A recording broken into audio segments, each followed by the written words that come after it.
Good morning. Thank you for joining us today for Living in the Community with Dementia. I'm Gail Thomas Strong, Vice President of Community Engagement for WFI Public Media. Our partners for this conversation are the Polis Center, Regan Street Institute, and the Central Indiana Senior Fund, a fund of the Central Indiana Community Foundation. It is the only philanthropic fund focused exclusively on the needs of older adults in Central Indiana. It provides responsive grant-making support and endeavors to address the unique needs of and opportunities for the aging population. Senior Fund commissioned the Polis Center at IUPUI to develop the State of Aging Report, a community assessment tool that could help funders, policymakers, and practitioners inform their decisions impacting older adults. We expect that today you might well have some questions as you listen to our presentation. We encourage you to please put those in the Q&A feature on your screen, not to put them in chat. This morning, my colleague, Brittany Howell, will moderate today's conversation. She's the Community Engagement Specialist for Side Effects Public Media, WFYI's Health Reporting Beat. Brittany, thank you. Good morning, Gail, and thank you very much for that introduction. It is my pleasure to introduce our presenters for this morning. First up, we have Dr. Steve Council. Dr. Council is a professor in the Indiana University School of Medicine. He is the founding director of the IU Geriatrics program and Eskenazi Health's former chief of geriatrics. Welcome, Dr. Council. Thank you. We also have Dr. Nicole Keith. She is an investigator at the IU Center of Aging Research and the Regan Street Institute, and professor in the Department of Kinesiology and Associate Dean of Faculty Affairs at the IU School of Health and Human Sciences. Thanks for being here, Nicole. Great to be here, Brittany. And finally, welcome to Natalie Sutton. She is the chapter executive from the Greater Indiana chapter of the Alzheimer's Association. Thank you for joining us, Natalie. Thanks for having me today. All right, I am turning the show over to you three. So I'll get started, and I had the pleasure of working with Dr. Council over the last 3 years on the state of aging in Central Indiana. And Dr. Council came up with a really great suggestion to investigate the state of aging in Central Indiana with dementia. I learned a lot, and I am happy to present our key findings from this research. And first of all, there are approximately 110,000 Hoosiers who are age 65 or older living with Alzheimer's disease, which is the most common cause of dementia in Central Indiana. There are an overwhelming majority of people living with dementia who reside in the community, with only 1 in 5 in assisted living facilities or nursing home settings. Most of our Hoosiers who are living in the community with dementia are in their homes or in the homes of loved ones. And then that people living with dementia usually receive help from family members, loved ones, or other unpaid caregivers who often experience both reward and high levels of stress related to their caregiver roles. And so we want to talk about that, and we want to hear from you about what your experiences are in terms of caregiving, or your questions are in terms of living with dementia in the community. Can I have the next slide, please? So families often wrongly attribute dementia symptoms in their loved ones to just old age. This is what happens as people age, their memories go. And unless screening tests are performed, many physicians will miss the diagnosis of dementia. And so team-based dementia care programs have been developed by Indiana scientists and are helping to ease the stress of caregiving and improve the health outcomes of Hoosiers living with dementia. I want to say that I work in the IU Center for Aging Research in the IU School of Medicine, and we encourage you to contact us if you're interested in helping us learn about your experiences and helping us with our research. And finally, Dementia Friends Indiana is a very inspirational movement seeking to reduce the stigma associated with the disease and create environments that are welcoming and conducive for those living with dementia. Next slide, please. So part of this rewarding work that Steve and our research assistant, Melissa, and I did was to do some qualitative interviews. And so throughout this presentation, we're going to present quotes that we have received from the people with whom we conducted interviews. And this is the first quote from a dementia care coach who works at Eskenazi Health. And she says that some family members are just in denial. They deny mom has a problem at all. My job is coming alongside the main caregiver who sees the day-to-day changes. Other family members often don't see the full picture because they're not around it all the time. Some people hear the word dementia, but don't know a lot about it. They all react differently. Some join the journey, others fight because they don't want it to be real. Next slide, please. Thank you, Steve. Thank you, Dr. Keith. So what is dementia? Well, if there's one thing we want you to know after getting off this presentation, that it is not normal aging. Dementia is a progressive loss of memory and cognitive ability that interferes with daily life, actually taking someone down from activities that they were able to do previously, but now no longer due to the brain disease. So often confused between dementia and Alzheimer's disease. Alzheimer's disease is a type of dementia. And so it's the most common cause of dementia. So signs of dementia compared to normal aging, to help you distinguish these, is really important in that, as Dr. Keith mentioned, the myth of cognitive decline with normal aging is out there. And so if you're just sometimes forgetting a name, you know, or need help with your DVR or iPhone apps, or if you're an older person that occasionally misplaces things, but you're able to trace back and find it, and you may get a little irritable when your routine is disrupted, that's normal aging.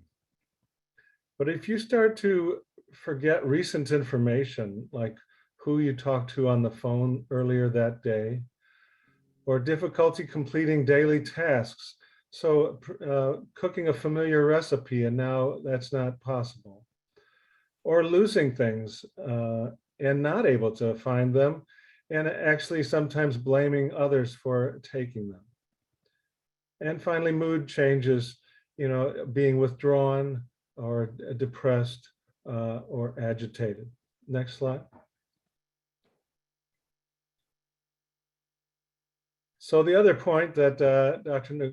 Keith pointed out in our key findings is that dementia is not only under-recognized by families and friends and the general public, but it also is not recognized by physicians commonly, especially when it's mild or moderate, because in most dementias, and Alzheimer's disease included, your social graces are one of the last things to go. And your long-term memory also is there, typically. So it's, unless a doctor screens for memory or cognitive troubles, they may not pick it up. And this is important because the average person with dementia is like other older adults. They may have 2 or 3 other chronic illnesses like diabetes or high blood pressure or heart disease. And having dementia, you know, is certainly going to complicate their care and their ability to follow a treatment plan and manage their own medications, for example. So this may lead to what we do see is higher hospitalization rates, higher hospital readmission rates in people living with dementia compared to those without. Next.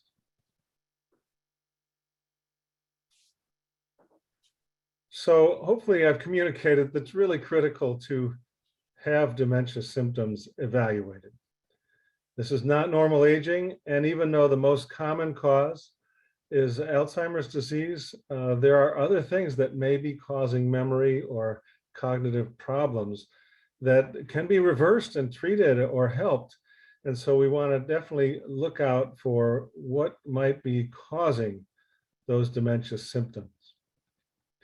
For example, side effects of medications. As people get older, they become more sensitive to some of the side effects of particular medications, which include causing confusion or memory problems. Depression, alcoholism, various thyroid disorders, and certain vitamin deficiencies can cause cognitive symptoms. It's also a great advantage to have an early diagnosis of what really is going on. One is if you can treat or at least find some things that maybe you can do something about. But even if it's Alzheimer's disease, you can, again, at least know that up front and be able to plan ahead, avoid medications that could make it worse, and gain the kind of counseling and caregiver support oftentimes that could be helpful in this journey, and accessing specialty care and social services around the disease and how to balance that and care for that in the face of oftentimes other chronic diseases and health conditions. Dr. Keith, back to you. So again, for those of you who just recently joined, we want to thank the Central Indiana Senior Fund for supporting this research, and that there were a series of qualitative interviews that helped inform the qualitative data that we have regarding dementia within the Central Indiana community. And this quote is from a family caregiver, and it says, "There was never going back. It was never, oh, maybe this will get better next week, or we'll go back. It's more like, this is our new season." And there was never any notification that it was coming. Like, I don't remember the last time I had a coherent conversation with her, because that kind of dwindled away.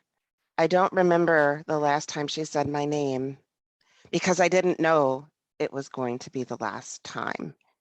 And this was the rich information that motivated us and fed our research and helped us learn about the state of caregivers, as well as those with dementia and Alzheimer's disease within Central Indiana. Yeah, back to you, Steve. Next slide, please. So a little bit more about Alzheimer's disease, since it is the most common cause of dementia, causing 70% of those with dementia. Alzheimer's disease has become the leading cause of disability, unable to really fend for yourself and be independent in your activities of daily living, and poor health in those 65 and older. And it's even become the 5th leading cause of death. There's approximately 110,000 Hoosiers aged 65 and older living with Alzheimer's disease. This is more than 1 in 10 older Hoosiers. So this is common and out there, and whether we kind of are recognizing it or not. The biggest risk factor, as is kind of become clear, is age. So it's not normal aging, but it's very common as people get older. That's the biggest risk factor. Just like age is the biggest risk factor for heart disease and some of these other chronic diseases. Interestingly, about a third, or 35% of those 85 and over will have Alzheimer's disease. And but for people with Down syndrome, that genetic alteration, that causes Alzheimer's disease at an earlier age. And so we see about 30% of those with Down syndrome in their 50s who actually have Alzheimer's disease. This was one of the lessons I learned from reviewing this literature. Other risk factors for dementia are smoking, obesity, and diabetes. Next slide. So this is a graph of Medicare beneficiaries 65 and over in central Indiana, the 8 counties, and the prevalence of dementia diagnoses in residents of central Indiana. And you can see on the left by age the increase in prevalence, the 85 and over, you can see it's getting close to 40% even here in central Indiana. And then on the right side, by race, nationally, older Blacks are at twice the risk of having dementia compared to older whites, and Hispanics nationally are 1.5 times. So both more likely to have a dementia in old age than older whites. Next. So caregivers, wow, this is really a big issue, and we want to address and are really delighted to have some caregivers in the panel today. The overwhelming majority of people with dementia, so needing help in their daily activities because of their brain disease, are residing in the community. I think many people feel like they may be in assisted living or nursing homes, but that's really only 1 in 5. And even still, those living in the community with dementia, 30% of those live alone.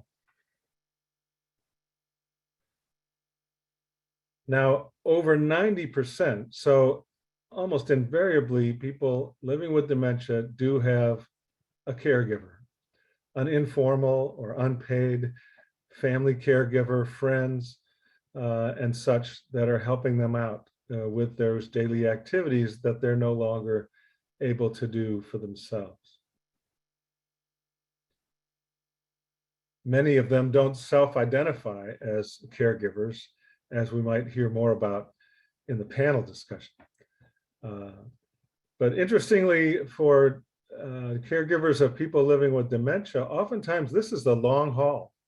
For other diseases, cancer, stroke, and such, people typically will pass sooner, and the caregiver journey is not as long. But for dementia, it can go on for several years. Next slide. So this is a brief list of the common caregiving tasks involved in supporting someone with dementia: providing emotional support and security, helping with basic household activities that the person's unable to do anymore, shopping and meal preparation.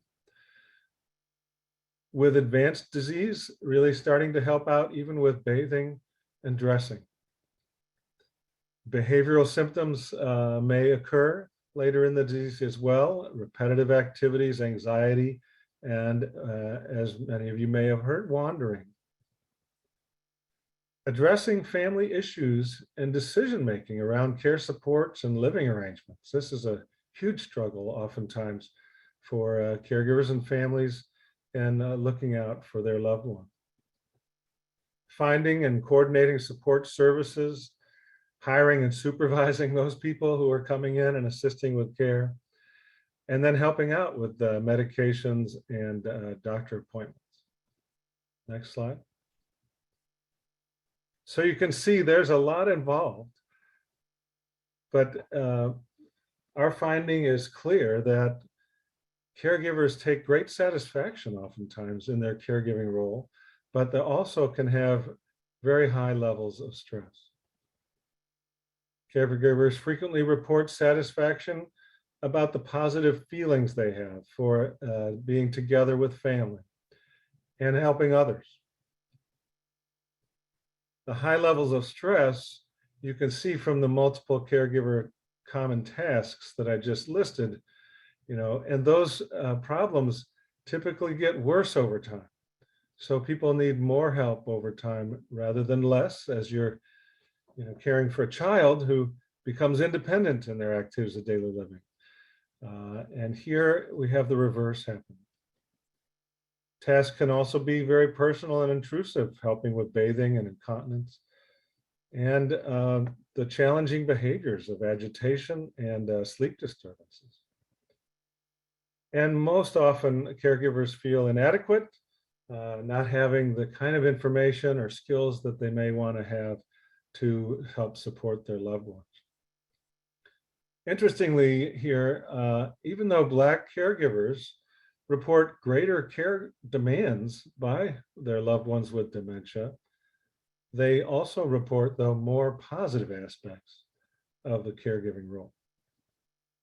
Next slide.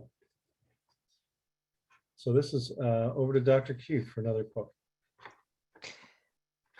Thanks, Dr. Council. And I just want to say that we do see your questions in the Q&A, and we're looking forward to, as we conclude this part of our presentation, addressing your questions, and we welcome additional questions. This quote is from a geriatrician and dementia specialist who says that unfortunately, people living with dementia usually have other chronic conditions that require medication, and a person to be able to express what they are feeling. They do not have a good memory, so they can't remember to take the medication, and they don't have good communication. So they can't express the symptoms from other comorbid conditions. Suddenly, you're not just dealing with a cognitive, functional, and psychological disability and a caregiver stress, but also chronic conditions that get out of control that lead to hospitalizations.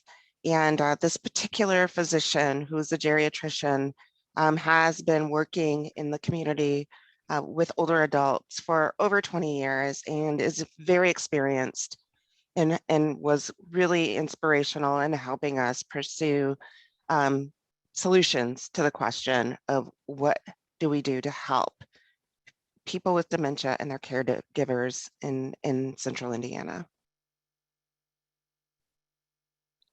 I think that we are now, sorry, Dr. Council is going to go and talk about some community resources. Yes, so as Dr. Keith mentioned, we're kind of transitioning here from describing and outlining the many challenges of people living with dementia with the growing initiatives and supports available in our community. And the first and foremost is the Alzheimer's Association, the Greater Indiana chapter. And Natalie Sutton, the executive director, will be telling you all about that in just a few moments. But second, there is the area agencies on aging. There are 15 area agencies on aging across the state, defined by areas of counties. And so the Central Indiana counties are covered by SACOA Aging and In-Home Solutions. And they're a resource for a lot of different activities and programming and supports for older adults and those with all ages for that matter, but in particular for home and community services. So if there is a need for help with housekeeping or meals or shopping, or non-medical, not a home health aide, but a personal care assistant to help with bathing and dressing, or home delivered meals, transportation, home safety modifications, and support services, connecting caregivers with support services. This is a great one-stop shop for getting information and assistance in connecting with the various services across the community. Next slide. And then I'm really proud to present from the IU School of Medicine the development of specific dementia care programs, and in particular, the Sandra Eskenazi Center for Brain Care Innovation, led by Dr. Malaz Bustani. They have developed and tested a comprehensive program to better support people living with dementia and their caregivers, and have shown clear outcomes of better health for the person living with dementia and lower stress levels for the caregivers. This is a team approach with geriatricians and social workers, nurses, and community health workers serving as care coaches. We had one of the quotes earlier from a care coach. They specialize in dementia care and work to complement and support your primary care or other physicians. This is what's so needed, since most physicians still do not get thorough training in recognition and treatment and care for people with dementia and the problems that they experience. The program that they implemented and have shown to help is called the Caregiver Stress Prevention Bundle. They provide ongoing counseling and education and support to the caregiver, crisis plans in case someone needs to go to the hospital, the caregiver or the person with dementia, who's the backup, and what do we do there, and but even also crisis plans in terms of, okay, what happens when the person's unable to drive safely, and how are we going to work through that? So a lot of proactive planning. Caregiver time off. This has been really critical in preventing caregiver burnout, to have a regular time to themselves without their caregiving responsibilities, and ideally a full day each week. And finally, caregiver support group involvement. And the innovative piece here is that the caregiver support groups, at least pre-pandemic, involved both the person living with dementia and the caregiver, and they would go together and then have activities for both separately, but that the caregiver, importantly, would not have to find coverage to get away for the support group involvement, which is usually typically such a big barrier to their participation. So this program consistently reduces, especially adverse behaviors, agitation, anxiety in the person with dementia, and the caregiver's stress levels. It also, remember, we talked about how important it is to recognize someone with dementia, to help with their medications and follow treatment plans and such, because they have other chronic diseases. This program has also clearly shown to reduce avoidable emergency department visits and hospitalizations, which can be so traumatic for someone with dementia. Next slide. So back to Dr. Keith. Thanks, Dr. Council. And so Central Indiana has this really important, helpful, and wonderful program called Dementia Friends Indiana. And it's a Dementia Friendly America initiative that we are implementing here and are working based on the data that we've collected from this research and based on the work of SACOA, and you will hear from SACOA later on in this program. But the mission of Dementia Friends Indiana is to advance education and awareness of dementia, reduce the stigma associated with the disease, and create community environments that are welcoming and conducive for those living with dementia. And the quote that I'm presenting now is from a clinical manager and dementia friend champion within the system. And it says, "This has been one of the highlights of my professional career and even in my personal life. It's been amazing to see our staff embrace this initiative and be more empathic and caring to this patient population."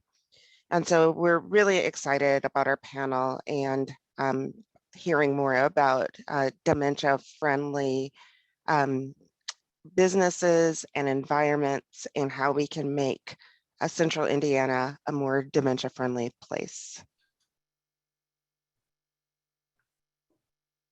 I've got one last slide here for me. I think you'll all be pleased to hear that your elected officials in Indiana are realizing the importance and the impact that dementia has on our society and our citizens in Indiana. And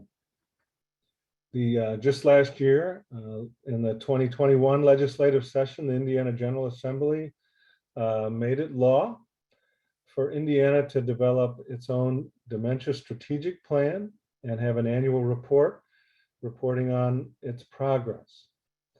So I had the honor and privilege to develop the initial strategic plan, but for this last year, and we had a group, thankfully, the Indiana Dementia Care Advisory Group, made up of over 24 agencies and organizations working statewide to improve care and outcomes for those living with dementia in their communities, and their caregivers come together and make recommendations for this initial dementia strategic plan. The dementia strategic plan is required of the Indiana Family and Social Services Administration under the Division of Aging, and the primary goal is to significantly reduce the prevalence of dementia in Indiana. It's quite comprehensive, as many components, so the recommendations that the Indiana Dementia Care Advisory Group made, which are already starting in this year's 2022 legislative session, some of them starting to be enacted by our legislature, with sessions still ongoing, but a dedicated staff position at the state for coordination of these efforts across the state, cross-agency collaboration between Family Social Services Administration and the Department of Health, but also the Department of Homeland Security, where your first responders and such the responsibility for some of that, and talk around and recommending training in dementia care for staff across the area agencies on aging network, as I mentioned, home health personnel, and the first responders, your police, your fire, your EMS folks, so that they understand and better can recognize the issues and better help those that they serve. With that, I hope you've heard at least and learned about the many challenges existing for those people living with dementia in the community, and the really important role of their caregivers, and the growing supports and resources in our community to help and to facilitate and make Indiana a more dementia-friendly environment.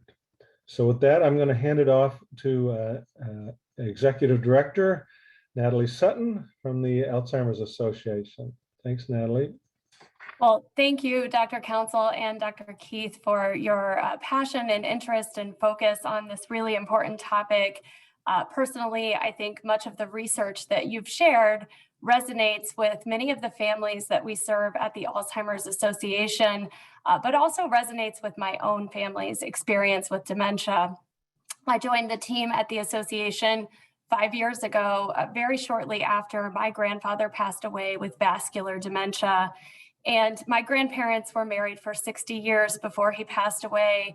And they'd made a commitment to each other that no matter what happened, they were going to stay at home together.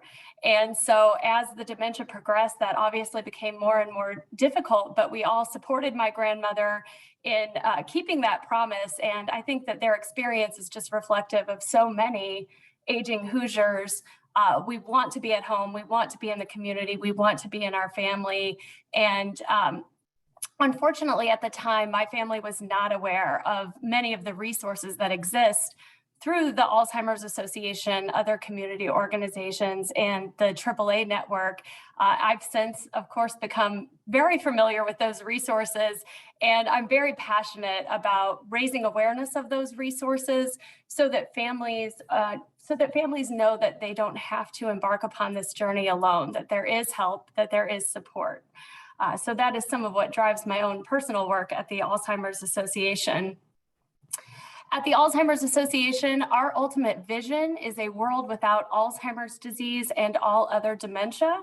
While our public name is the Alzheimer's Association, we do focus on all forms of dementia. And we know that that end to Alzheimer's and other dementia will come about through research and scientific advancement. So that is a key component of our mission. But we also know that while there's a lot of hope and it's a very exciting time in Alzheimer's and dementia research, that science will take time and that people are on this journey now and we need to help them now. And so since our inception as an organization back in 1980, research and science, as well as providing care and support for those living with dementia and their caregivers, have both been essential components of our mission and the work that we do at the association.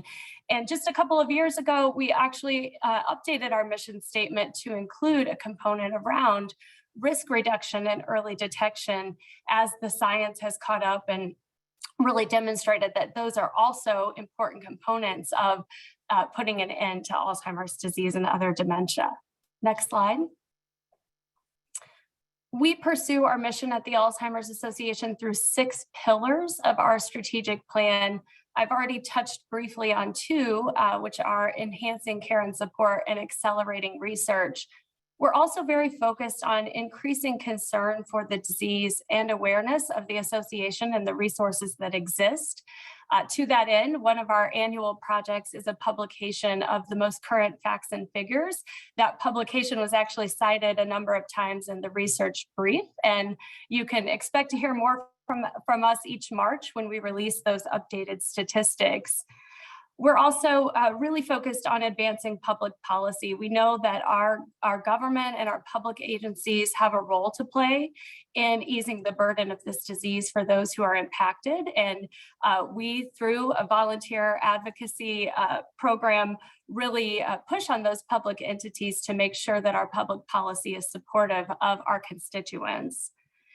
Additionally, we know that, well, everything that we do at the association and all of this work to advance the mission does cost money. And so we raise funds in the community through community events like the Walk to End Alzheimer's and the Longest Day. And in addition to raising funds for the association, those programs can be a really powerful way for families to fight back against the disease.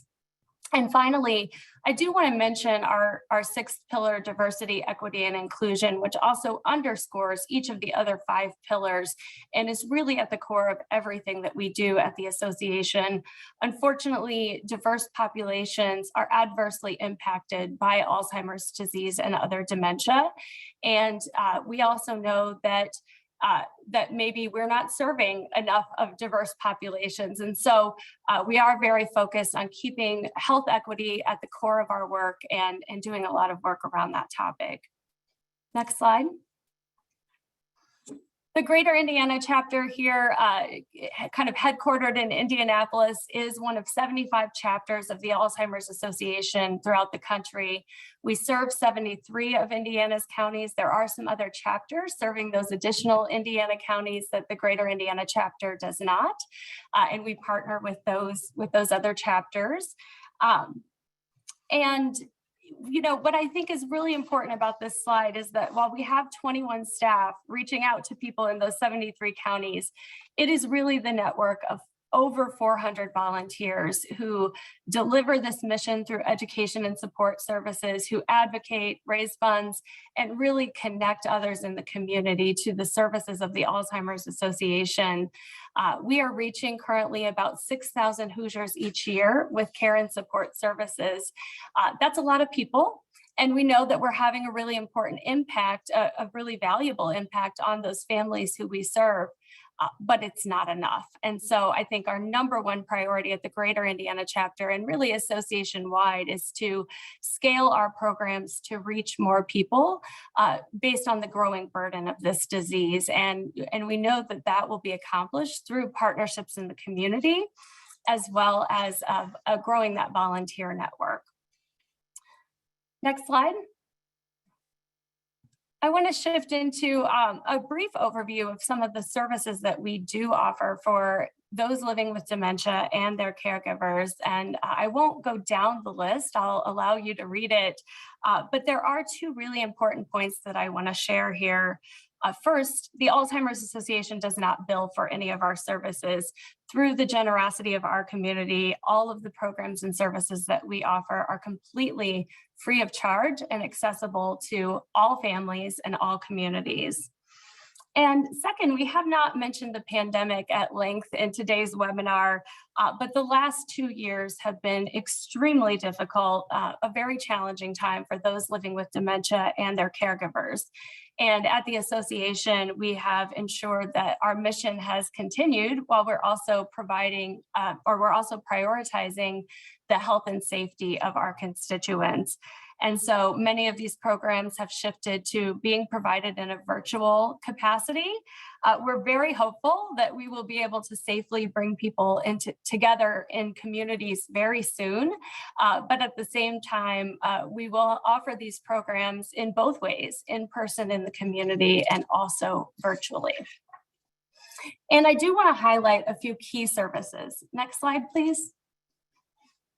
I want to start by highlighting the 24/7 helpline. And if you take nothing else away from today's webinar, I hope that you will write down this number, and I hope that you will share it when you encounter anyone who is impacted by dementia and may need some help and support. This is a free confidential helpline staffed 24/7, 365 days a year by specialists and master's level social workers for topics such as safety issues, legal and financial care decisions, treatment options for managing symptoms. The helpline does have a bilingual staff with English and Spanish, and also a translation service that accommodates more than 200 languages. If you've been a caregiver, you know that dementia is not a condition that presents itself neatly during business hours. Some of our most common, our highest volume call times at the helpline are 2 in the morning or over the holiday season when many families come back together and notice changes in their loved ones. And after calling, we hear many caregivers who tell us making this call was the best thing they did, that on the other end of that phone line, there was a compassionate, knowledgeable, understanding voice, and they wish that they would have called sooner. So again, if there's just one takeaway, if you're even considering calling the helpline, don't hesitate, any question, big or small, and really the helpline can put you in touch with so many other resources. Next slide. I also want to briefly highlight our community education programs. If you are finding today's webinar valuable, there's more information where that came from, and we offer an array of programs in the community, both online, virtually, and in person, for those living with the disease, their caregivers, and the broader community. Our education program topics include things like knowing the 10 warning signs of Alzheimer's disease or dementia, effectively communicating with a loved one with dementia, having difficult conversations around dementia, things like driving or legal and financial planning. So we know that knowledge is power, and these education programs can provide important tools for those who are struggling on this journey with dementia. And next slide. Finally, I want to highlight a few collaborations and unique projects to Central Indiana. First, I want us all to take away from today's webinar that we are very fortunate to be living in a community that is a global leader in Alzheimer's and dementia research. Our partners at the IU School of Medicine are number 5 in the nation for Alzheimer's and dementia research funding from the National Institutes of Health. And we also have a great life sciences community here in Central Indiana, as so many of us know. The Alzheimer's Association is funding 9 active research projects here in Indiana, totaling $2.5 million in funding. And through the association's partnership with the Indiana Alzheimer's Disease Research Center, as well as a new project, the CARE project, we're very passionate about engaging the community in research projects. We know that research and scientific advancements can't and won't happen unless people participate in research. And we also know that we need that representation in research from all communities. So that is some unique work. If you're passionate about ending this disease, let's talk about how you can engage with the research community. In addition, our work to advance public policy has taken center stage here in Indiana over the last couple of years. And through powerful volunteer advocates, we were a driving force behind the passage of that Indiana Dementia Strategic Plan. We're very proud of that accomplishment, but we know that there's also so much work to do, that was just the beginning. And this year, we are focused on legislative priorities that include providing dementia-specific training for home health aides. Again, as we talk today about more and more people living in the community with dementia, we need to ensure that the care providers and the workforce understand dementia and know how to positively engage with those living with dementia here in the community. Additionally, we are focused not only on the care and support that we at the association can provide to families living with dementia, but also to the care being provided by other entities. And so we are partnering and collaborating with health systems and care providers to ensure that the care provided is a high quality care. And finally, I just want to mention that any of these projects and any of the accomplishments that we make in our mission are really possible because of the volunteers and community partners who support our work. And so if you have a passion or an interest for this work, there's certainly a place for you at the Alzheimer's Association, and I'd encourage you to reach out and connect with us, whether that's to receive services or to get involved in moving some of this work forward. And with that, I think we are welcoming everyone back for some questions and answers.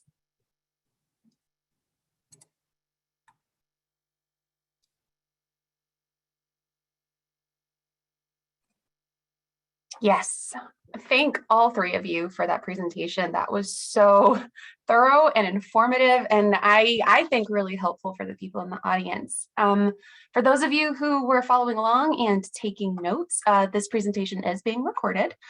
You can find a recording of it on the Central Indiana State of Aging website. That's centralindiana.stateofaging.org at the earliest convenience after we've finished editing it.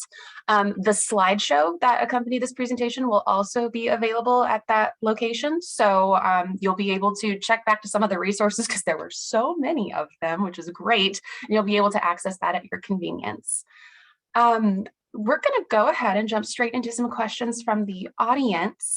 For our researchers, I believe this first question is for you. Hope would like to know why people of color are more likely to experience Alzheimer's or dementia. Yes, a great question. And it's thought to be primarily due to disparities in health conditions.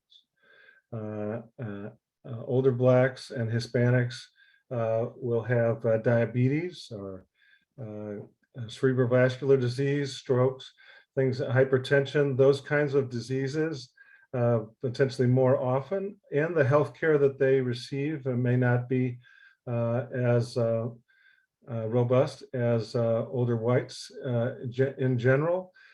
So those kind of disparities, as well as the socioeconomic disparities that exist. And so it's not thought to be due to genetic factors, but rather these other issues.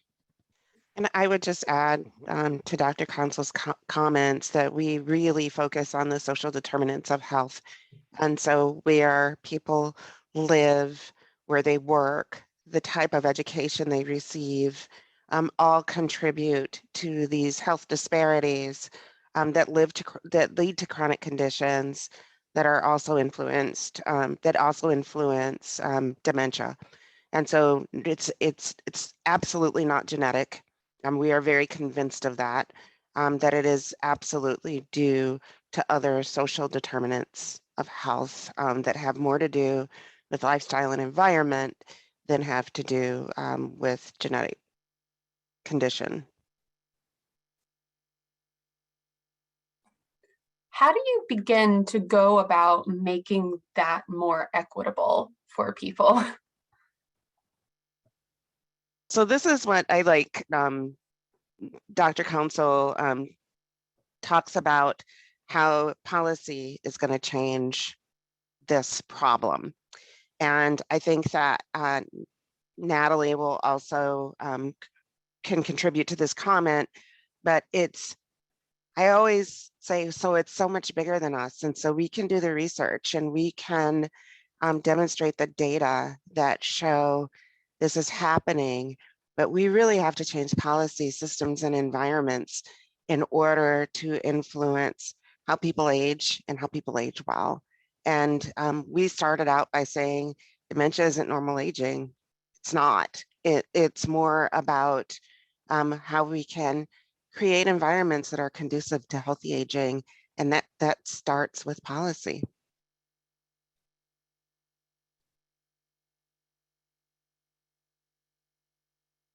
I don't want to transition away from this question in case anybody else wants to chime in. I would really echo what Nicole said. This is, we are going to have to change the systems and environments. And, we have ideas about how to accomplish that through focusing on provider training, early detection, things that can improve that detection, that diagnosis, and that access to services. These changes will take time, but I think you can see as you listen and watch today that there are a lot of good people very committed to that work in the long term.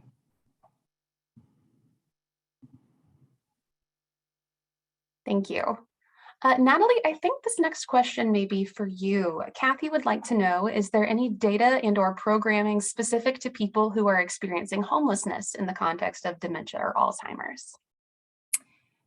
That is such a great question and a really important topic. And I think it's reflective, that question is reflective of what we see so often, which is dementia may occur and other challenges and other conditions that someone might be facing don't take a break because dementia is occurring, but dementia can really complicate any of those other conditions, just as it does with other comorbid health conditions. So I don't know specifically of any programs related to homelessness at this time, but I would certainly love to research it further. I would welcome a call to the helpline who may have some additional research on that topic specifically. And then of course, locally, we're happy, on a case-by-case situation also to help investigate what resources might be available to someone in that situation. Brittany, I would just add that this is an example of the importance of more than just providers understanding dementia and our goal to create a dementia-friendly community, because it takes everyone to recognize that someone has dementia and is experiencing another condition, if it's homelessness or something else. But really important for all of us to be able to understand and recognize when someone is experiencing dementia, so that we can help them with their condition as well as the dementia. And just to reiterate, dementia is not exclusive to people over a certain age. Like, this can affect really anybody with a different different condition going on that might be affecting their processing abilities.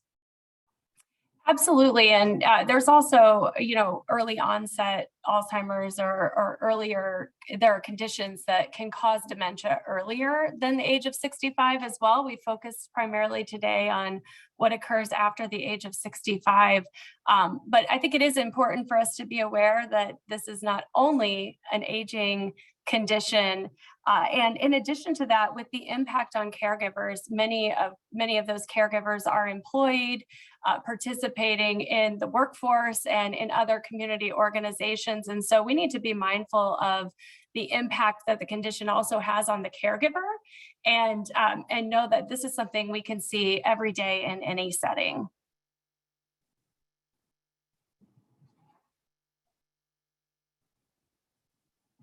We have a specific question from an audience member. I'm going to just go ahead and read it verbatim. They would like to know, for an otherwise fairly healthy individual with a mild to moderate dementia, how would you balance this tension? Keep them in their home, even if they live alone, absolutely as long as possible as their dementia symptoms progress, versus move them into a more communal setting a bit earlier when they still have the faculties to build new friends and adjust to their new setting?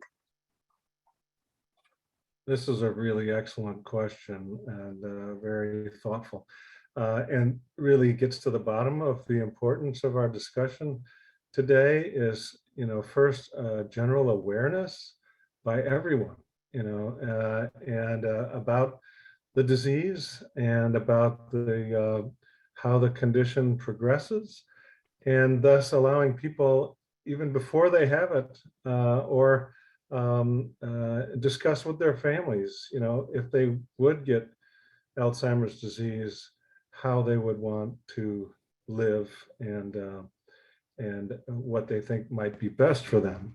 Similar to how we talk to, people about, well, if I got cancer, or if I had a stroke, what I'd like, to do to honor my, integrity and my independence and such. And so this differs for everyone. So it's a very hard conversation to have. Some will right up front, and I have family situations on both sides of this, will up front say, hey, I want to move into a community and develop friendships and social networks, as I get older. And so if I do, run into troubles, I've already got that safety net and community that can readily support me, as opposed to, trying to live it out in a large home, potentially by themselves, as in the example,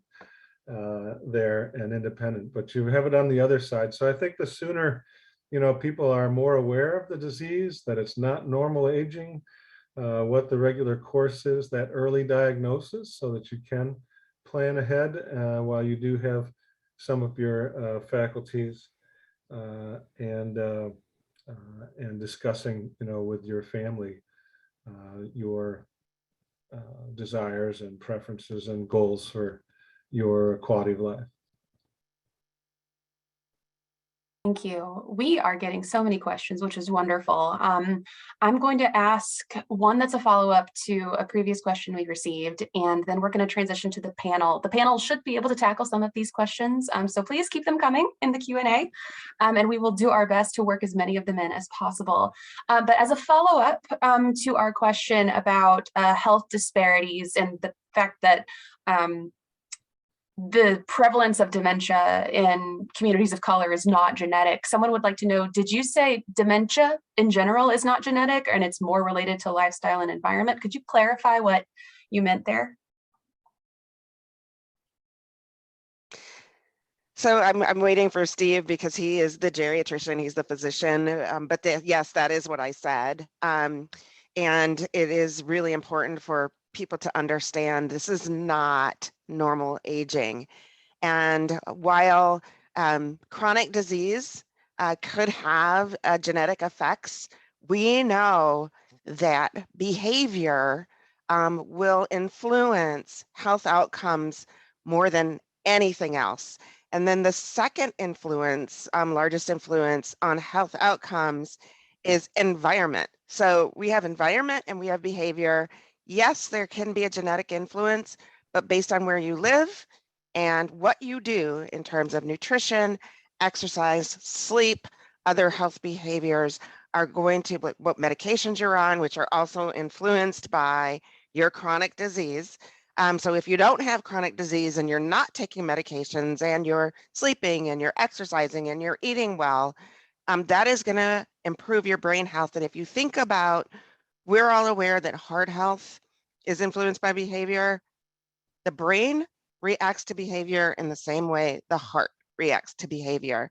And so we're not dismissing genetics, but we are saying this can be overcome by other environments like behavior and like where we live and what we do. Well said.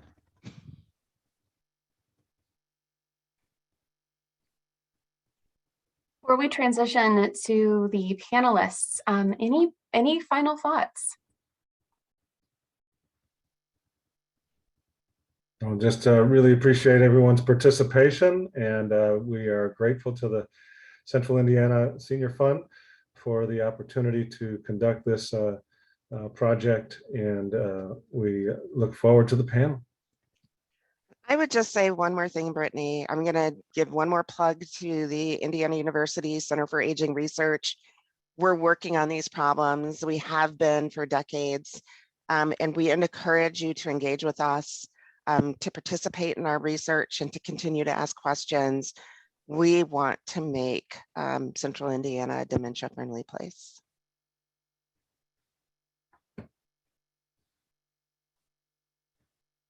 Fantastic. Well, once again, thank you three so very, very much for this presentation. Again, so thorough, so helpful. Looking forward to discussing it with the panel. So we are going to transition to the next part of our program. And to start that, I would like to welcome Mr. Tariq Brown. He is the president and CEO of Sokoa Aging and In-Home Solutions. Welcome, Tariq. Thank you so much, Brittany. It is a pleasure to be here and joining this panel. You know, one of the things that we want to do as panelists is share some of our experiences as it relates to the brief and our personal stories. And so, you know, for me, I see our role here at Sokoa, my role is really the collaborator, connector, you know, really trying to make things better for caregivers and for individuals dealing with dementia or Alzheimer's disease. We forget oftentimes that it's a two-person condition, right? It's not just about the individual who's dealing with the disease, but also their caregiver. And so my personal story really goes back to my wife and watching her and her sister as family caregivers for their dad, who was dealing with vascular dementia. And he was a psychiatrist his entire professional life. So a very intelligent gentleman who tried to really trick people. And you know, he would go, oh, I forgot. Oh, you know what? I remember this now. And I remember my wife really and her sister trying to get their legs on how do we deal with this with our dad. Patience was one of the primary things that they had to make sure that they kept top of mind. And also really working with him on it's okay, right? Some days are good, other days were not so good, but it was them really being persistent and really focused on what he needed. By the time Dad passed away from this condition, he had been institutionalized in a memory care, you know, area of a nursing home there in Michigan. But I remember the visits, and every visit that we would make, it just seemed a little different as we got closer to the end. And so, you know, for me, I've always kept that the caregiver really square in focus with much of the work that we're doing here at Sokoa. I think one of the things that really resonated with me through the presentation, there were so many of them, but I think the one that really hit me again was the statement on key findings where people living with dementia usually receive help from family or other unpaid caregivers who often experience both reward and high levels of stress related to their caregiving roles. And so that was really the most, the key finding that resonated the most with me. Again, understanding that much of the work we are doing here at SACOA focuses not only on the older adult or individual dealing with Alzheimer's or dementia, but also trying to find creative ways and solutions to tamp down those stress levels of the caregivers. Thank you. And I just want to reiterate to our audience that the panelists we have today just have such a wealth of experience, both professional and personal. And I've gotten to have a quick conversation with everyone before this, and I'm very excited to basically just turn the show over to y'all. I have the easy job here today. Our next panelist that I would like to introduce is Dr. Glenda Westmoreland. Dr. Westmoreland is coming from the medical side of things. She is a longtime geriatrician, and please correct me if I got that wrong. I believe it's geriatrician, director of geriatrics education at Indiana University's School of Medicine, and just a wealth of experience. Dr. Westmoreland, we are so happy to have you today. Well, I'm so happy and thankful to be here on this well-esteemed panel and to bring to you my perspective on dementia care. As Brittany said, I am a primary care geriatrician. I've practiced for roughly 30 years at Eskenazi Health, my entire career in the Wishart-Eskenazi system, delivering primary care to people over 65 with some consultation too as well in the outpatient arena. And my story began when, as an adolescent, and don't get worried that I'm gonna do like every year of my life since adolescence, that would take more time than we have. But as an adolescent, my mother, I can remember, was a caregiver for an older woman who had dementia. And I was involved in her care as well. And I was so struck by, I remember hearing her repeat the same statement over and over and over. I knew clearly there was something wrong with her brain, but I didn't understand anything really more than that. And I felt so much empathy for her and wish that I could in some way help. As a resident, I was taking care of in internal medicine many older adults. And then at the end of my residency training, I did an elective where I was immersed in the care of older adults and just knew that this was where I wanted to serve and spend my professional career. And so my goal has been to touch as many older adult lives as I can in terms of delivering primary care and consultation to them. I would say that 25 to 30% of my panel of patients have some along the spectrum memory loss, albeit simple memory loss all the way to dementia. Some aspect of memory loss is part of the complex problems that my older adult patients have. As Brittany said, I'm also an educator. And so in that role as the director of geriatrics education, I've been able to influence the education of more than 1,000 learners, including internal medicine residents, medicine pediatrics residents, and our medical students. We are both blessed and cursed to have the largest medical school in the country. So trying to reach all of them is really difficult, but is still one of our goals. And then I also have the role where I can influence geriatric care as the statewide communications competency director for the School of Medicine. Communication, of course, is so essential in everything that we do, but certainly in the care of older adults, and even more so in the care of the patient and their loved ones. As Tarek said, we're taking care of both the patient and their caregiver. So what resonated with me from the report was the lack of recognition of dementia by healthcare professionals in 4 out of 5 persons living with dementia in the community. Now, that is less, the statistic is of course lower with regard to geriatricians, but that doesn't mean, of course, that geriatricians can't miss dementia. And I share that happened to me. That's why this resonated with me. I have a patient who has suffered with major depression for a large part of her life, has been seeing mental health professionals to manage that. Suddenly she experienced the loss of her son. He just literally dropped dead in front of her. And she sort of went into shock. She had to be hospitalized following that. And so for the several visits that I saw her after this horrible event, that became center stage, and her conversation always weaved back to talking about the loss of her son. She did mention that she had memory problems, and I just attributed it to this major depression as well as a complication by this horrible grief.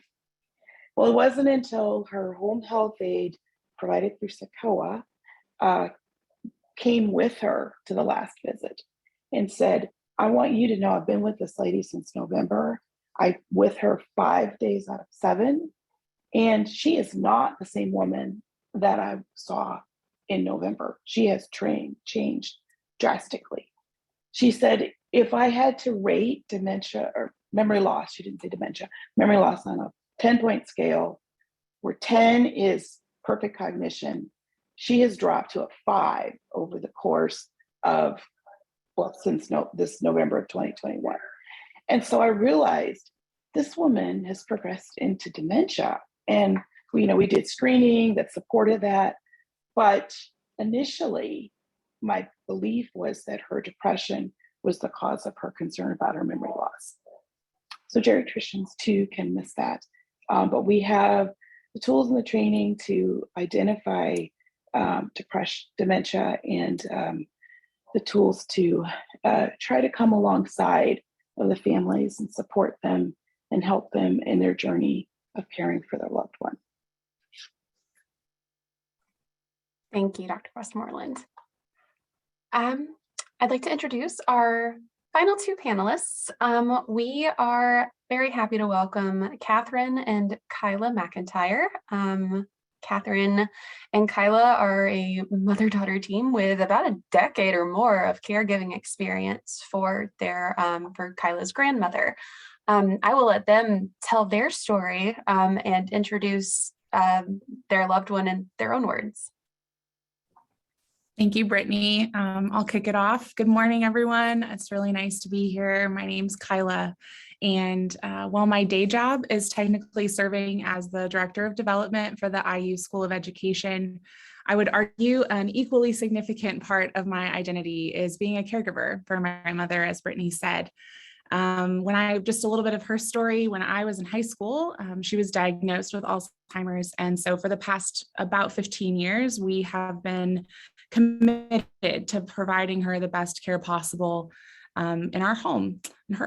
My mom will be able to speak to more of the navigating the ins and outs of resources available for caregivers. And while those logistics, I think, are incredibly important, I want to share a little bit of my grandmother's story, whose name is Nancy Lou. I love calling her that. I just want to share a little bit about her life. And there are just so many things that I think of when I think of my grandmother that have nothing to do with Alzheimer's. She was valedictorian of her high school class. She played the violin and piano. She had an impeccable garden. She was into holistic medicine and apple cider vinegar before it was cool. She raised 3 children. She worked alongside my grandfather on a dairy farm for more than 40 years, and she seemed to just never stop moving. And her faith in God never wavered.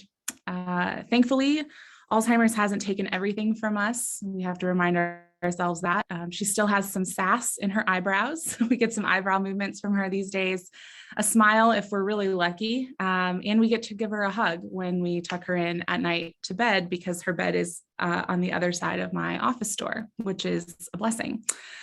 She's now in the late stages of the disease. She's on hospice, she's nonverbal and immobile.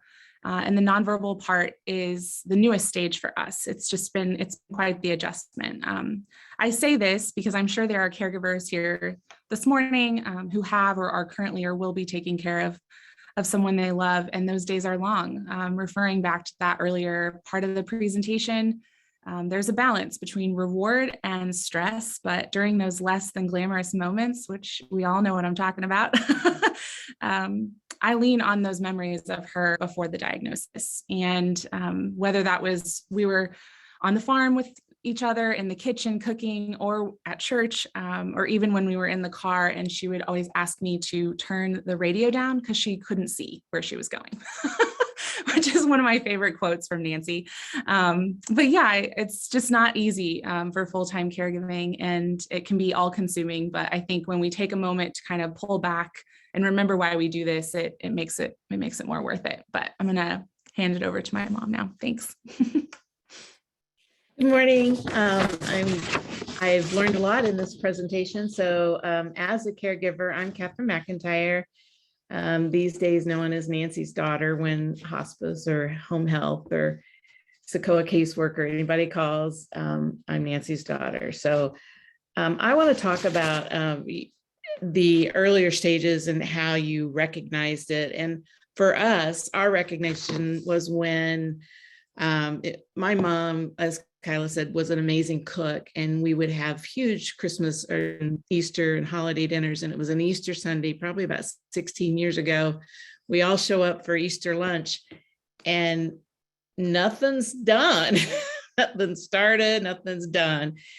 And that wasn't the bad part. The bad part was she had no recollection that she hadn't done it, or that she had no concept of time. And so that was probably the beginning of it. And then we found a note on directions on how to get back to her house that someone else had written out for her. So with Dr. Counsel's help, we had her evaluated at the Healthy Brain Center just to see what was going on, maybe if it was something else, which we were all hoping it was, but it wasn't. It was early stages of Alzheimer's. So those were the beginning. I was working full time and I still do, at a company that's very demanding of my time. So I would come home at lunch to make sure she was okay. And then I would come home every 2 hours.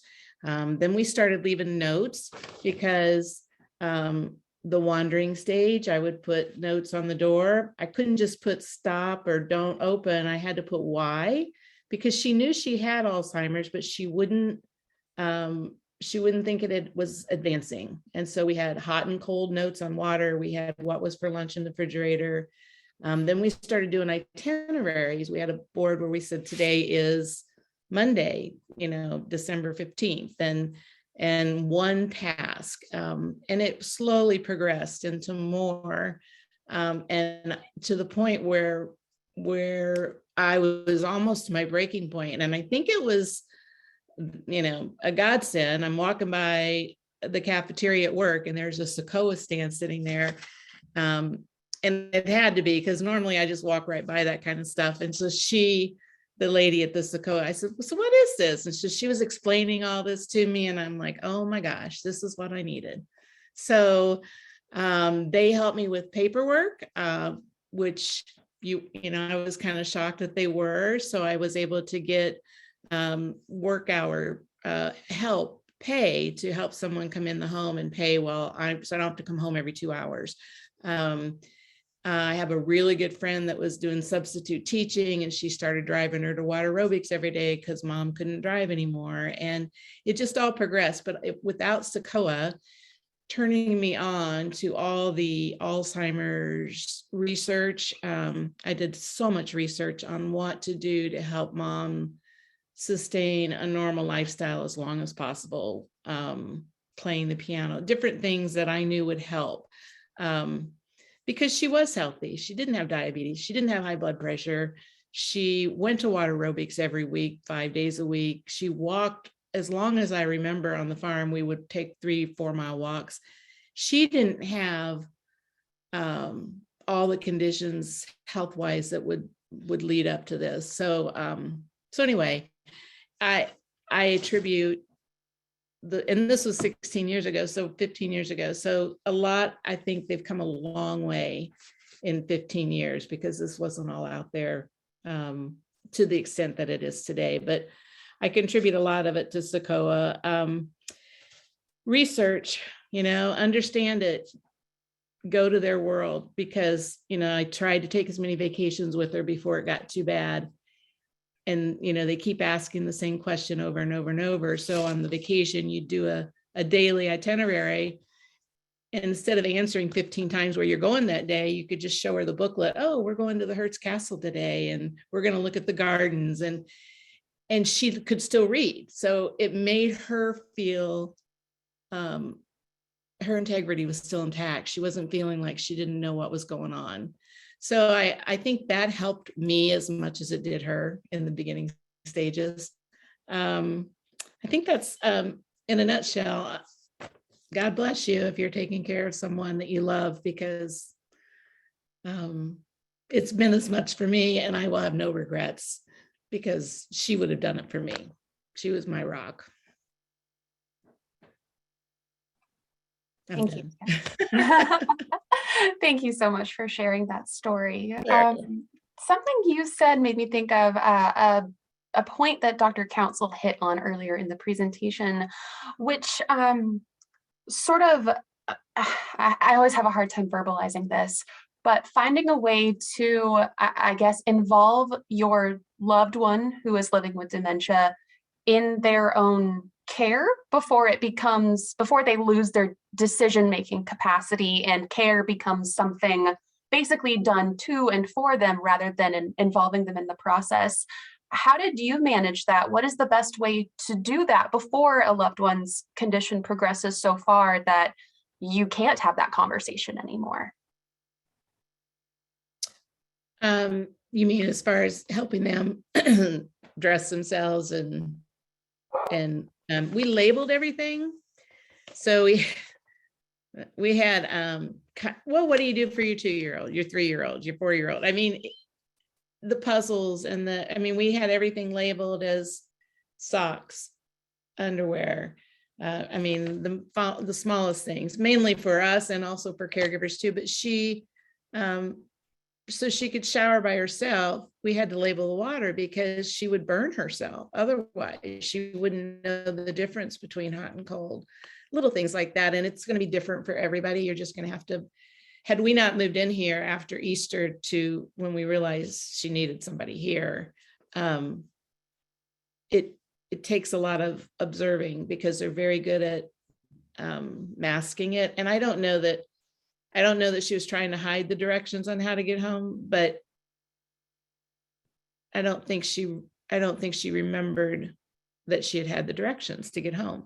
So I think anything you can do to help them help themselves makes her feel accomplished. Yeah. Do you have anything, Kyla? Did I cover that?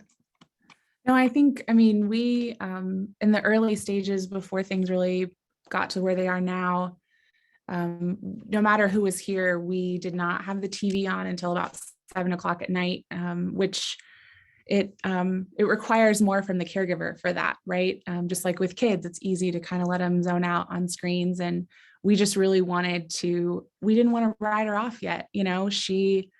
She could still play the piano.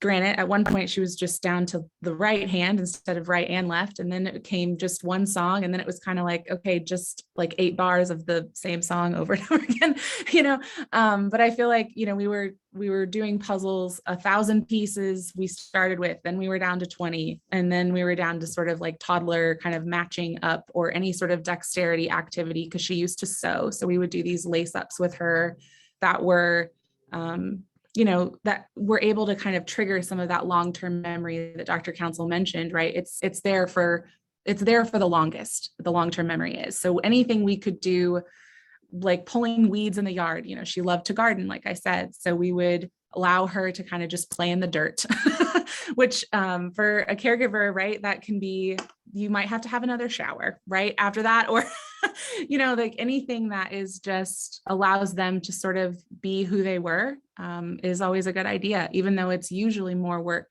for the caregiver for that to happen. Yeah. We also did a video of her pictures of her growing up and her high school. I mean, like from way back. So she'd sit and watch her and she would say, oh, that's Nancy. I mean, she would, recognize it, and picture books of way back. Because she doesn't remember the close things. Yeah.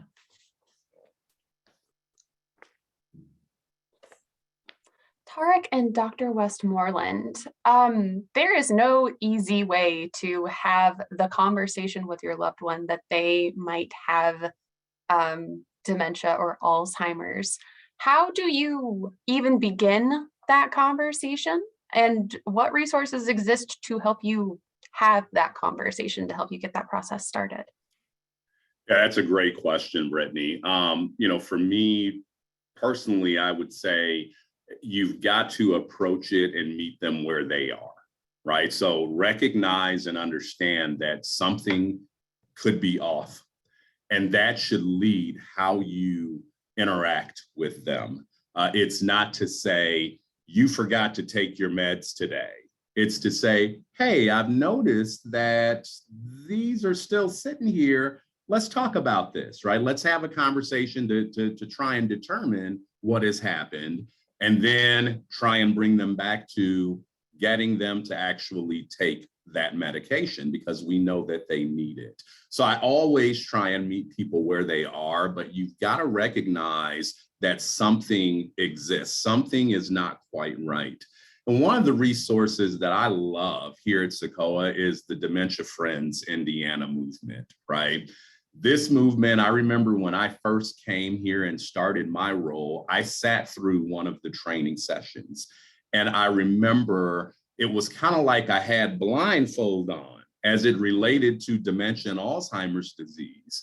And sitting through that hour-long session lifted that blinder, lifted that veil off, and I was able to see more clearly as it related to, here's some key things that you might want to look out for in your loved ones that might be dealing with or showing some cognitive decline. And it could be Alzheimer's or dementia. So I would always start with trying to meet them where they are. And then, of course, leveraging any resource that's available. Again, here at SACOA, there is Dementia Friends Indiana. There's another wonderful resource that is a collaborative with several organizations, which is a home and community-based dementia capable grant, where we are literally focusing on those individuals dealing with an Alzheimer's or dementia diagnosis and their caregivers. And the goal of this is really to identify what's the current stress level of the caregiver. And they do that through utilizing Eskenazi's Healthy Age Brain Center assessment. And so once you get that high number, you recognize the stress levels high, there are some interventions that are provided for that caregiver. We call it the caregiver stress bundle.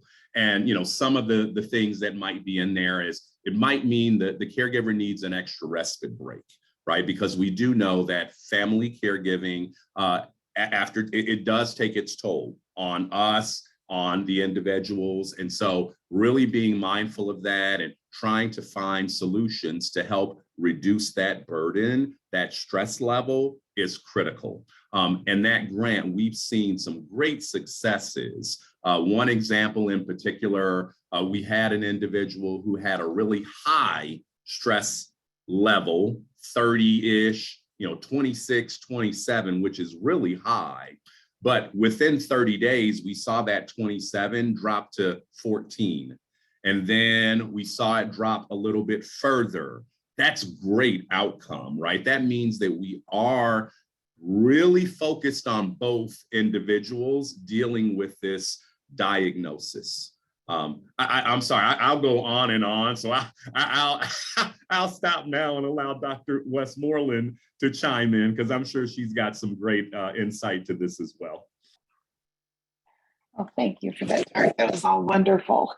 I think one of the key things, and they do this in the Center for Brain Innovation is presenting the diagnosis with the family present so that caregiver, other family members, and patient all hear the same message. I think that's really critical. And then there's two other pieces that are critical. There's an interprofessional approach, which they always do in the CBI as well, so that there are nurses that help with education, social workers that help with finding resources. And so then that leads me to my third point, is that it's really critical that when this message is delivered, it's also delivered though with the hope, the knowledge that the patient and family member are not going to be deserted, that there are a number of resources to help them through the Alzheimer's Association, through SACOA. There are a number of resources that will just, help them through this journey. And so I think those are some of the key points. We have a couple questions from audience members dealing with some kind of specific scenarios. One person is asking, when a family member is experiencing an intense delusion, in our case, early onset of dementia, is the best advice to verbally join them in that delusion or to try to talk them back into reality? What's your take on that? I don't know if I'm allowed to answer, but hop in, professionals. I will say, so with my grandmother, a reset is going to be your best friend, as opposed to trying to sort of join or bring them back to reality. A distraction and a reset is always better if you can, which takes more patience. It takes more like time, and it's not always the easiest, because I think it's a gut reaction to sort of like correct them and be like, no, when my great grandmother passed away, my grandmother kept forgetting that she had passed. And so instead of, bringing that awful news to her every time, be like, I'm sorry, yeah, Esther's not here anymore. And then having her experience that emotion all over again wasn't great. Also lying to her, I didn't feel great about that either. Being like, yeah, we'll see her next week. That's not helpful to her either. And so the other option was I just thought about Grandma Esther and how she used to love Werther's Originals. Do you remember those? How she always had those in her room, and I haven't had one of those in forever. Let's go get some Werther's. I think that would be that sort of dodges it, right? But it also doesn't make her go through emotional turmoil.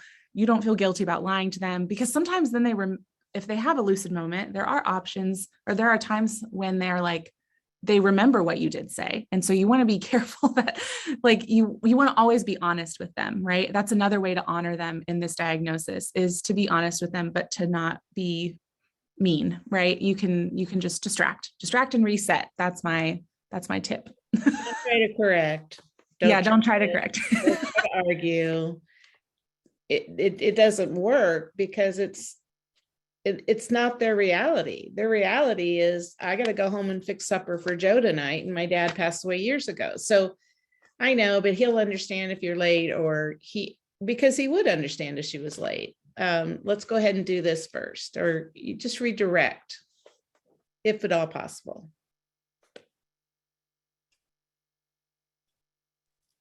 Yeah, and I'll just share and add to this, because what Catherine and Kyla lifted up is 100% right. I remember watching some golf with my father-in-law, and it was, a PGA tour, and we're sitting there watching it, and the golfer that actually won, he said it was someone else. And in that moment, initially I wanted to correct him. But the gut said, don't do that, Tariq, right? So I just kind of said, yeah, okay, Pop, wasn't that a great match? Wasn't it really good? It was close. So I really didn't, validate his position. I just kind of paused there and talked about the great event that we had just watched together, without really giving much credence to him saying it was Spieth that won, but it really wasn't. Another golfer won that event. So they're 100% accurate in kind of resetting and distracting to make sure that you don't argue, that you don't go, you're wrong, because that is not the way that we would want to handle situations like that. It's going to do more harm than good for the individual and for the caregiver from that stress level, right? Because we know as those situations continue, you continue to have the conversation. No, it wasn't this golfer, it was that golfer. All that's going to do is irritate them more, right? Make them more confrontational, and we don't want that.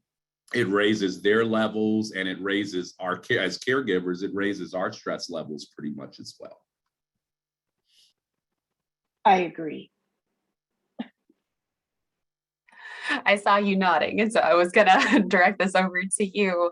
Dr. Westmoreland, while I do have you, I am wondering, all of the stuff we're talking about right here is really great, and I didn't know most of this. I'm wondering, as someone who sort of like crafts curriculum for students and for rising physicians around geriatric care, how do you talk with your students about this issue? What are some of the points that you'd really try to make sure that they walk out of their program with? What are some of the challenges around making sure this becomes more common knowledge for upcoming physicians? Oh, that's a great question. One of the, I think, successes I'm really proud of that where we were able to implement Dementia Friends Indiana for the first time in the School of Medicine curriculum. And that's huge because, as I mentioned, we have the largest medical school in the country. And so to tell them, people in the community are going to know about Dementia Friends and have become Dementia Friends, it's important as you, for a rising professional, to also understand this curricula, understand the Dementia Friends Indiana program, movement, I should say. So that was really big. I think we start with trying to, in the med school level, just give introductory information about the care of older adults. And our messaging really is, no matter what field that you go into, you will encounter older adults. And so these are some of the things, the foundational tools that you need to do so. For example, let's say an orthopedic surgeon needs to know to not give the patient certain medications post-op, to consider that if the pain's not controlled in the patient, they may develop delirium because of that. To know those pieces can really be helpful to a good outcome from post-op, the procedure for whatever they've done. So we do that messaging that no matter what you go into, you're going to encounter older adults. Even if you go into pediatrics, the caregivers of the folks may be grandparents. And so communicating effectively with older adults is really important. At the resident level, it's a little bit more immersive, more hands-on. We're expecting the residents to be able to do some of the screening tools.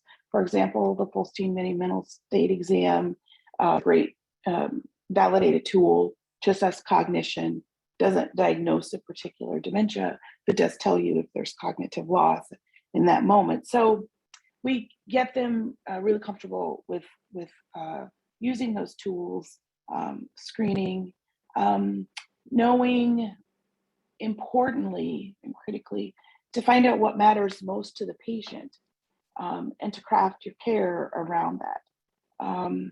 If, for example, I have a lot of people say that it's really important for them when I ask them what matters most, to be able to play with their grandchildren. So, getting on the floor, mobility, strengthening exercises to be able to do that, making sure that, their cardiac health is in tune so that they can do that. Just all kinds of pieces that could fit together to make sure the older adult is able to do, for as long as they can, what matters most. So we really drive that home, particularly at the resident level. So those are a few pieces. Now, certainly dementia education is important in what we do because of the prevalence. And so that's woven through everything that we do, all the curricula. I'd like to take a few minutes to shift to talking about care for the caregivers. Tarek, you said it really wonderfully that this is a multiple person disease. It affects not just the patient, the person living with the dementia, but the loved ones who step up to care for them. I'm wondering, and this is primarily for Catherine and Kyla, but for anyone who has had this experience, how did you like refill your tank when you were going through this and it just became exhausting? Because parents know this, like having small children who are dependent on you is really exhausting. Having a loved one who is dependent on you can be as well. So how did you manage the stress? What did you find helpful during that process? Well, I travel for work. Well, a lot more before the pandemic than now, but Sequoia helped me get respite hours to bring people in to do the, because I primarily did the overnight shifts. Excuse me. So I know that sounds like that's not helpful, but traveling for work where all I have to do is focus on work and me and my clients. Yeah, you still get calls from caregivers while you're on the road, but being able to find those people that you trust your mom with or your loved one with, it helps. And that's primarily how I got refueled. Every once in a while we would travel together. And usually Kyla was within earshot when she was in college and things and she was away. I would let family members know I'm out of town should something urgent happen. But that, and then also a walk. If I've got a caregiver here for an hour and I can take an hour walk away from the house, that helps. I love massages. I do a lot of massages, stress relievers. That helps. So those are primarily mine. I think with, I've got some really great friends in my life and they show up when I have not asked them to. So even if you're on this call and you're not a caregiver, but you love somebody who is, don't ask what you can do, just show up. I think there is also, there was a time when my mom had broken her arm while my grandmother was home, and that was a little bit of a stressful situation. And I had a friend who would just kind of consistently text me and say, you don't have to respond. I just want you to know I'm thinking about you. Also, check your front porch. There's a meal. And so just sort of alleviating the stressors on the to-do list that you didn't know you had.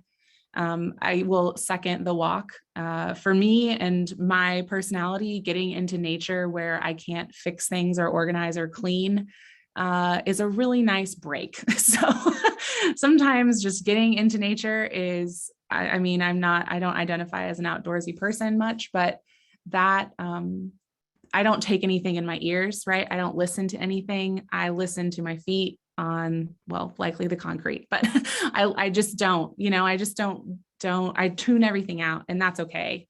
And then I also think if you have a flexible job and you have a boss where you have trust, communicating with them what's going on. I think we often do not identify as caregivers. We often do not talk about what is involved with caregiving, because if somebody is not in that world, it's not fun to talk about, and people just sort of like, okay, that sounds uncomfortable and hard.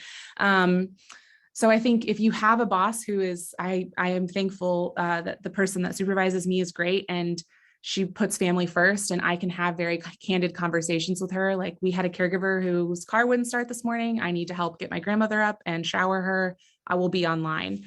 I realize that's a privilege. Not everybody has that. But if you do, communication is great too. I think that's okay to talk about. This is a job. And the more I think removing the stigma around it only happens when we talk about it, which it's not always fun, right? It's not always fun to talk about. So, and then I saw somebody in the chat said, are there specific resources or books, right, that address how you can be empathetic or compassionate caregiver, I think it ties back to this question, because the more you fill your tank, the more wherewithal and like rope you have for caregiving, right? Like an empty tank pours out nothing, right? The more you can sort of, which feels backwards, especially in our society, right? It's you're praised if you're busy, you're praised if you're stressed, and you've got so much going on. It's like, you know, the more you can sort of have your calendar reflect your values and like pause for a minute and take a minute, I don't even have time to read a book if I wanted to. I wish I could. I'm sure there are great resources out there. But I think the more I make sure like, okay, I need a walk, or thankfully, because my mom and I are both here, I can say, you got to tag team in because I'm toast. And just being able to say that is good. I wish I had resources. I really do. I should, if you find any, let me know. Well, there are a lot of resources, but I guess the main, I do a lot of, you know, you're supposed to turn all your stress over to someone upstairs, and I am a control freak, and so it's been really hard to do that. But prayer does help, and I'm a firm believer in it. I know politically maybe this isn't the stance to take here, but on those walks, that's what happens a lot. Yeah, and I'll add, you know, one resource that we're doing through our DFI movement are memory cafes. And these are kind of gatherings where the individual with Alzheimer's or dementia and their family caregiver come together to experience something great: concerts, drive-in movies, book-shops, or book stores, and things like that. And so we do have one that's coming up here.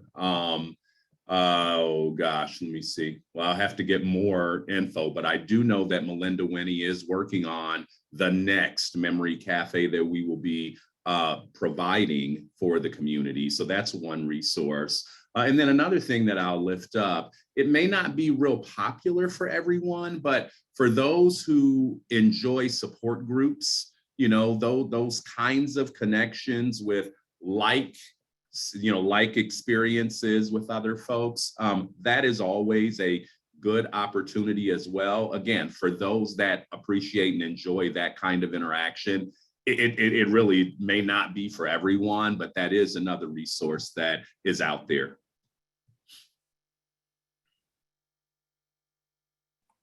One thing that I've heard come up a lot over the last few weeks of researching and preparing for this panel is the idea of respite care for caregivers.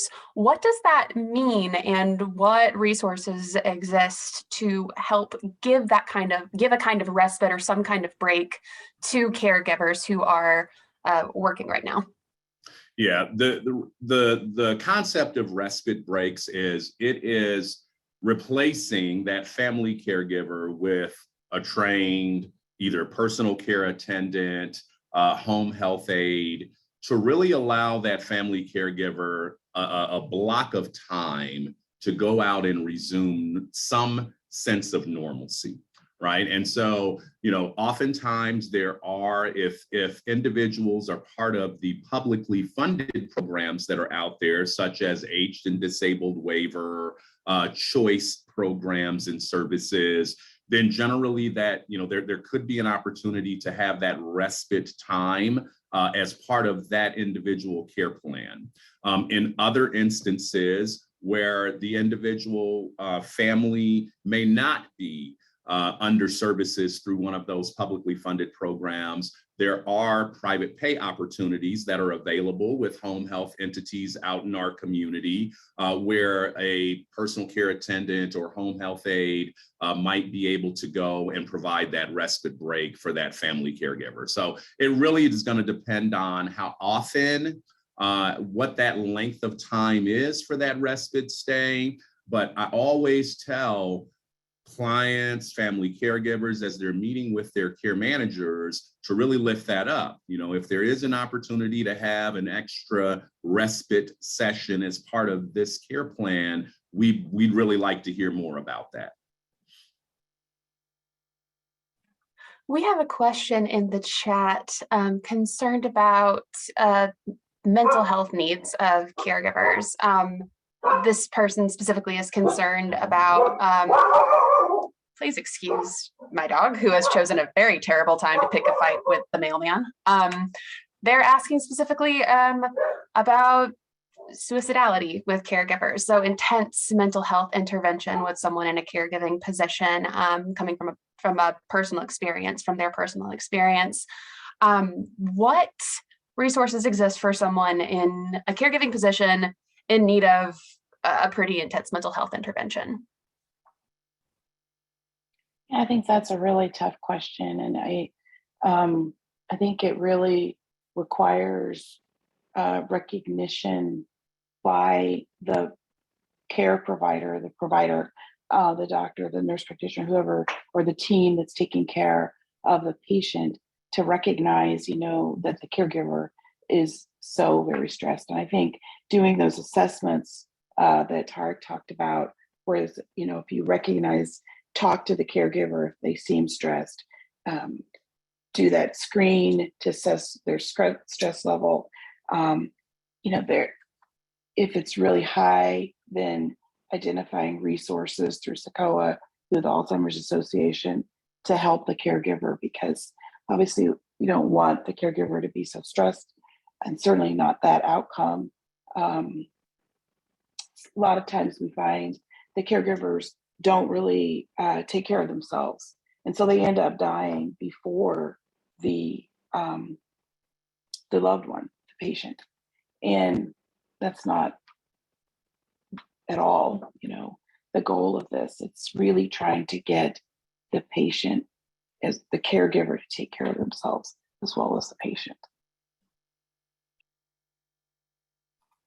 Yeah, and Dr. Westmoreland's 100% accurate. The gateway into mental health, it's sure we can identify that through some of our assessment tools internally, but then we would need to refer that individual to a community mental health outfit here, entity, to really begin having some of those services provided to them. So there is a way to get them that assistance, but it does take a few extra steps for us to do that.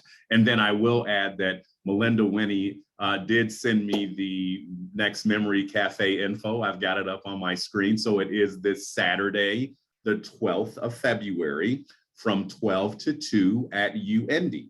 And it is a free event, obviously, and it'll be the Glamour Gals of UIndy, Music Therapy Association for Students, Center for Aging and Community, DFI, and Team Rehab for an afternoon of pampering and music. And as we know, I think Kyla lifted this up, that long-term memory stays intact. And it reminds me of some interactions I've had with some PACE organizations that put a music room inside of their day center. And that is where many of their participants who deal with Alzheimer's and dementia would go. And they'd have iPods preloaded with music from their era. And you would be just amazed at how they respond to that. And it's because that long-term memory, it's still there. They can still recognize that.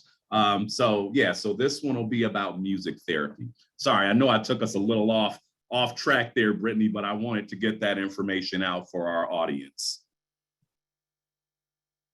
No, that's wonderful. And thank you for bringing that up. I am very glad that people have that resource. It sounds like a great option for people to pursue. This conversation flew, and I wish we had another 2 hours because we have some amazing questions in the Q&A. I think though we are winding down. So before we turn it back over to Allegra, I'd like to just open this time up for final thoughts, any calls to action that you would like to present our audience with. Well, I'd love to kick that one off. So I think one of the things I'll say is I am so blessed to be here in Indiana. Many of you may know this, but last summer, Governor Holcomb did sign House Bill 1177, which essentially set out for us to develop a strategic plan as it related to dementia, which is amazing. I don't know many other states that are doing that kind of work, have made those kinds of strides and moves.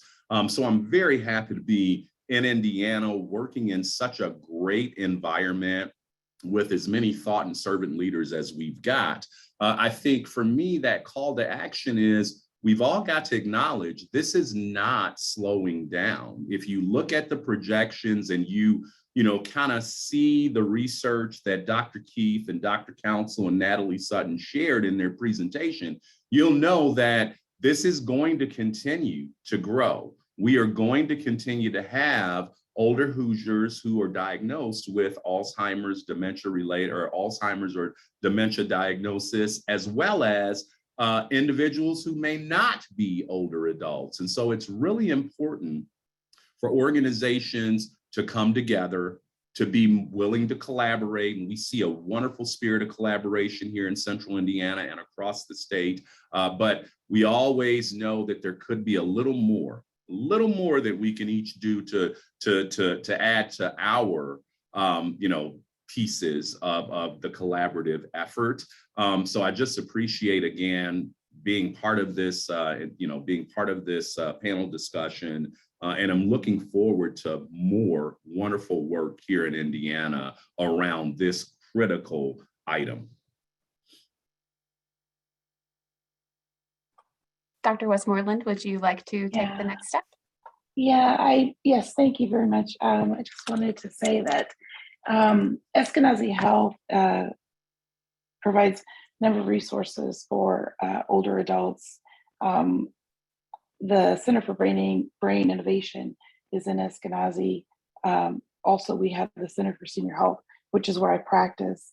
Both of those are interprofessional in nature. So coming in, if you would like to refer a loved one or make an appointment, we can help to take care of them and begin the process of helping to take care of both the patient and the caregiver. We also have neighborhood clinics where geriatricians go to those as well. So I would like to say that if your loved one doesn't have a doctor, they're over 65, we would love to take care of them and begin that process. And I also want to say that we have wonderful connections and collaborations with SACOA and the Alzheimer's Association, and that has been just phenomenal to help lift up both our patients and our caregivers. So thank you. Thank you. Just a very quick question before I turn it over to Kyla and Catherine for their closing thoughts. A lot of people in the chat asking right now, where do I start with a loved one who needs a diagnosis? Just real quick, what is the first step they should take? So are they meaning like where to refer their loved one, you think? I believe they need a screening, it sounds like, to figure out if there is something going on. Well, Go ahead. I would bring them into their physician and point that out. And so the physician could do some screening tools. There's a number of different screening tools.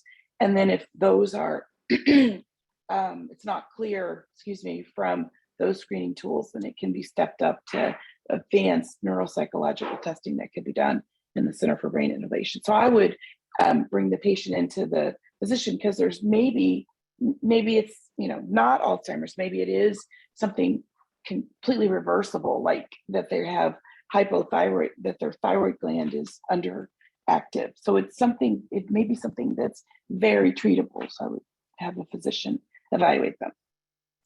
And usually your physician will have someone to refer you to as well if it needs further diagnosing. But we started with our physician, and then we went to the Healthy Brain Center at IU just for the screening. Thank you all very much. Catherine and Kyla, do you have any closing thoughts that you would like to leave our audience with before we turn it back over to our hosts? I just want to point out that if you're struggling, put yourself in those shoes, how scary it would be to with my mom, when she first found out she was diagnosed, she kept apologizing to people because she goes, I have Alzheimer's, I'm so sorry. But they, I'm sure you go through a mean stage with them. There's a mean stage. But I think it's easier to handle if it was happening to you. What would you do? So, give them the courtesy of respect and love, because they can't help it, even though you feel like they're being argumentative, or, they have no idea what they're doing. So, and hugs, lots of smiles and lots of hugs. Yeah, I think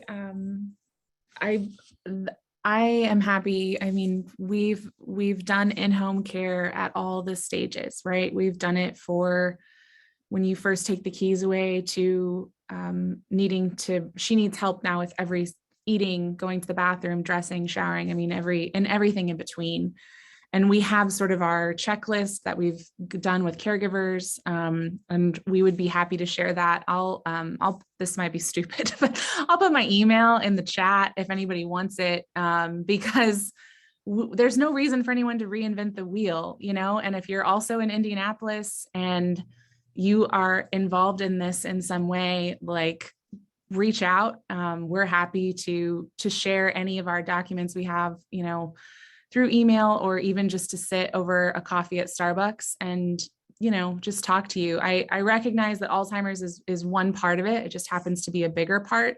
I know there are I've seen that in the questions. There are other issues in parts of dementia that my mom and I don't have experience with. And I want to recognize that.